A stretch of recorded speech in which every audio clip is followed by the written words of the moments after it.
Have you ever watched a game so intense it feels like your heart is playing too? That was the 2014 World Cup final. Argentina versus Germany. Messi versus the machine.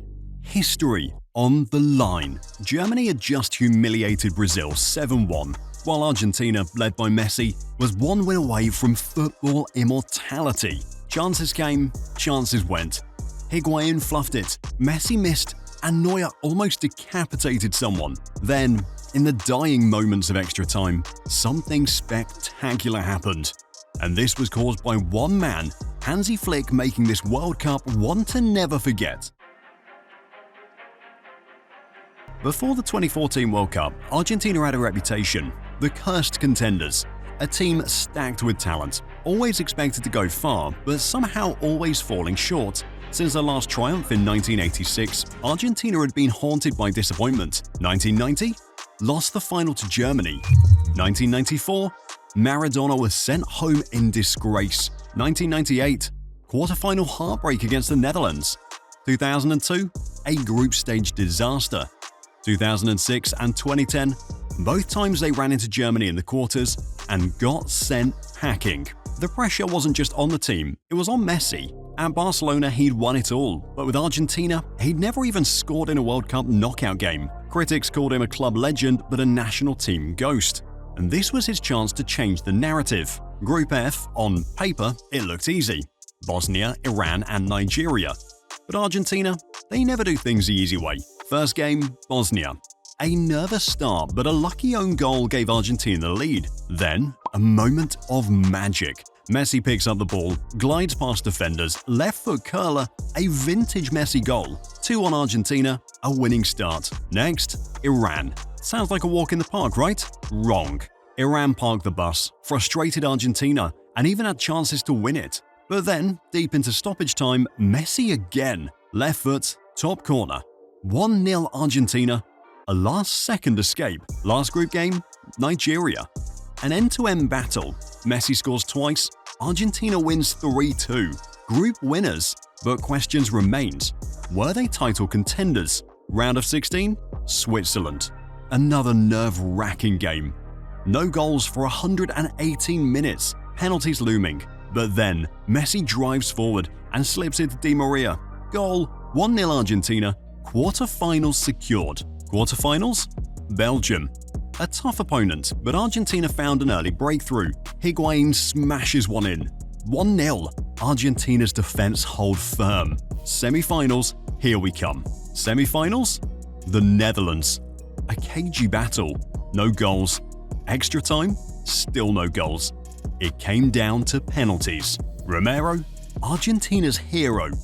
2 massive saves. Messi, Garé, Aguero, Rodriguez all score. Argentina is in the final. After 24 years of heartbreak, they were one step away, but standing in their way, the team that had crushed their dreams twice before, Germany. If Argentina were the cursed contender, then Germany was the uncrowned king. Always there, always among the favourites, but somehow when it mattered most, they just couldn't get over the finish line.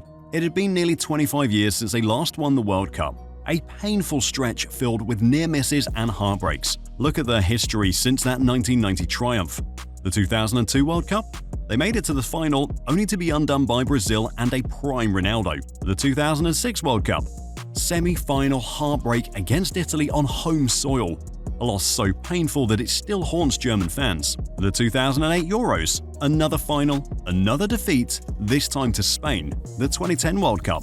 Yet another semi-final exit. And who else but Spain again, suffocating them with the relentless tiki-taka. The 2012 Euros? Semi-finals again. This time it was Italy's Mario Balotelli tearing them apart. It wasn't that Germany were underachievers. They were consistent, dominant, feared. But they just couldn't finish the job. It felt like they were cursed to be second best, always falling at the final hurdle. They had the talent. They had the system. They had a new golden generation of stars. But what they didn't have was the trophy. They needed one moment, one tournament to erase the pain of all those near misses and finally reclaim their place at the top of world football. The World Cup 2014 Germany started in a brutal Group G, labelled the second group of death. featuring Portugal, Ghana, and the USA. It was expected to be tough, but Germany made a statement right away. In their opening match against Portugal, they obliterated Cristiano Ronaldo's team with a stunning 4-0 victory. Thomas Müller ran the show, bagging a hat-trick, while Pepe did what Pepe does, got himself sent off. It was a performance that sent shockwaves through the tournament.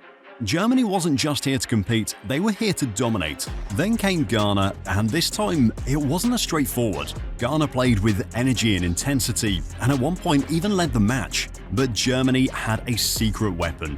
Miroslav Klose, the legendary striker, came off the bench and scored the equalizer, tying the game 2-2, and in the process, equaling Ronaldo Nazario's records for most World Cup goals. It was a reminder that even when Germany stumbled, they always found a way back. The final group game against the USA was tense, but Thomas Müller once again stepped up, scoring the decisive goal in a narrow 1-0 win. Germany topped the group and moved on to the knockout stages, where things were about to get much tougher. The round of 16 clash with Algeria turned out to be one of the biggest scares of the tournament. Germany, heavy favourites, expected a comfortable win, but Algeria had other ideas. The African side defended their lives and created several chances of their own. Germany looked sluggish, struggling to break them down, and the match went into extra time. That's when they finally cracked the code. Andre Schürrle's improvised backheel flick put Germany ahead, and Mesut Özil added a second before Algeria pulled one back late. It ended 2-1 and Germany escaped with a win. Next up was France in the quarterfinals, a matchup that felt like a classic European showdown. This time, Germany didn't mess around. Mats Hummels rose above everyone in the box to head home the only goal of the match early on. From there, Germany did what they do best: control the game, manage the tempo, and suffocate their opponent. France tried, but they never really looked like breaking them down. Another semi-final, another step closer. And then came the moment that shook the football world to its core: the 7-1 demolition of Brazil. No one, absolutely no one, could have seen this coming. Germany walked into the Maracana and ripped Brazil apart in just 30 minutes. 4 goals in 6 minutes. Klose became the all-time top scorer in World Cup history. Kroos and Khedira played like midfield gods. Schürrle added 2 more. Brazil, they were in tears. The fans in shock. It was the most humiliating night in Brazilian football history, and Germany had made a statement so loud that it echoed across generations. Now, there was only one thing left to do. They had been the uncrowned kings for too long. One last step, one final match to rewrite history.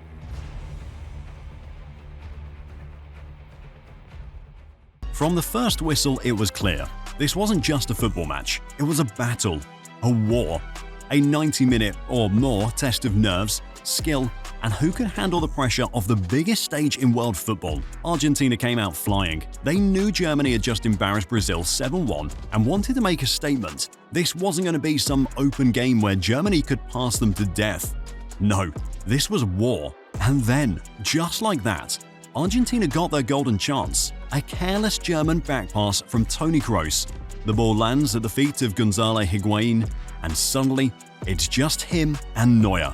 One-on-one, the entire world holds its breath. This is it. The moment. And then, he completely bottles it. Completely. Sends it wide, not even close. Argentina's bench can't believe it. Messi is shocked. Higuain stares at the ground, knowing he might have just blown the biggest chance of his career. But Germany, they shake it off and go straight back to work. This is what they do.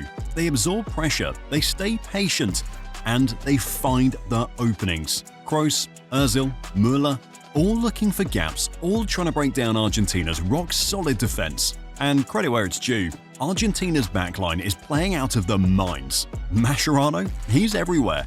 Like a madman on a mission, cutting out passes, making last-ditch tackles, throwing his body on the line. Every time Germany thinks they found an opening, boom, Mascherano shuts the door.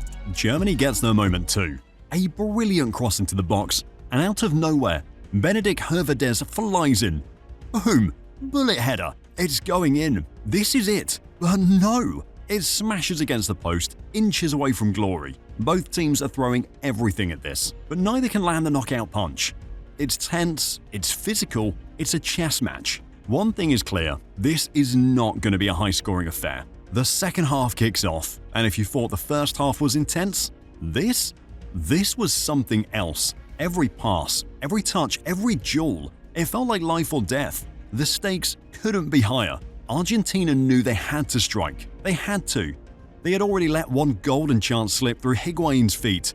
Surely they wouldn't make the same mistake again. And then Messi. The ball breaks loose, and suddenly it's him, the man himself. One-on-one, this is it. The moment Argentina has been waiting for. The moment Messi has been dreaming of his entire life. He takes a shot, and it rolls just wide. The stadium gasps. The whole world freezes. Messi buries his face in his hands. How? How did that not go in? Argentina's bench can't believe it. Their golden boy, their savior, had the chance to write his name into immortality, and the ball drifts inches past the post. Germany breathes a sigh of relief, but they don't just survive. They grow stronger. They know Argentina is running on fumes. Every extra minute played is another step closer to them breaking down. The game goes into extra time. Now, it's pure survival. Legs are gone. Players are dragging themselves across the pitch. Every sprint looks like it could be the last. And then, the moment that changed history. Schürrle breaks down the left. He's flying. Somehow finding the energy, he whips in a cross. Perfectly weighted, right into the box. Mario Götze. He takes it on his chest. The ball hangs in the air for a split second. Just long enough for the whole world to realize what's about to happen. Volley. Left foot. The goalkeeper doesn't even move. Goal! Germany erupt. The entire nation explodes. They've done it. Argentina collapse. You can feel the air being sucked out of them. Messi just stands there, staring into the distance. This wasn't how it was supposed to end. And here's a twist. The man who made the call to bring on Götze, it wasn't just Löw. It was his assistant, a guy named Hansi Flick. Yeah, the same Hansi Flick who had gone to win the sextuple with Bayern, and the now manager of Barcelona. That substitution changed everything. A game of inches, a game of chances, and in the end, it was Götze's moment that decided it all. The final whistle blows. Germany are champions of the world. The players sprint onto the pitch, screaming, hugging, collapsing to the ground in pure euphoria. They've done it. After years of being called the uncrowned kings, they finally have their crown. Philipp Lahm, the captain, lifts the trophy high into the Rio night. And for the first time, Germany stands alone as the only European team to have won a World Cup in South America. History made. But on the other side of the pitch, silence. Argentina stands frozen, shattered, watching as their dream is ripped away. Some drop to their knees, others stare blankly at the ground. But the cameras, they find Messi. He walks slowly, expressionless, shoulders slumped. This was supposed to be his moment. This was supposed to be the night he completed football, silenced every critic, and lifted his country to glory, just like Maradona in '86. Instead, he's walking past the World Cup trophy without even looking at it. And then comes the final insult. He's called up to receive the Golden Ball, the award for the tournament's best player. The announcer says his name, and Messi slowly walks up, accepting the trophy with all the enthusiasm of a man being handed a parking ticket. What does it even mean? He didn't come for this. He came for the World Cup, and now he has to stand there, posing for photos, holding an individual award that feels empty. The images of him standing alone, staring at the ground with the golden ball in his hands while Germany celebrates behind him, it's haunting. Argentina came so close. So unbelievably close. But in football, close means nothing. There's no silver medals for Heartbreak. And so, as the confetti rains down and Germany lifts the World Cup, Messi and Argentina disappear down the tunnel, carrying nothing but regrets. Argentina's revenge was turned into a defeat, and Messi would have to wait for another day. But his story was far from over. If you want to see how Argentina finally broke their curse and reached glory, check out our other videos.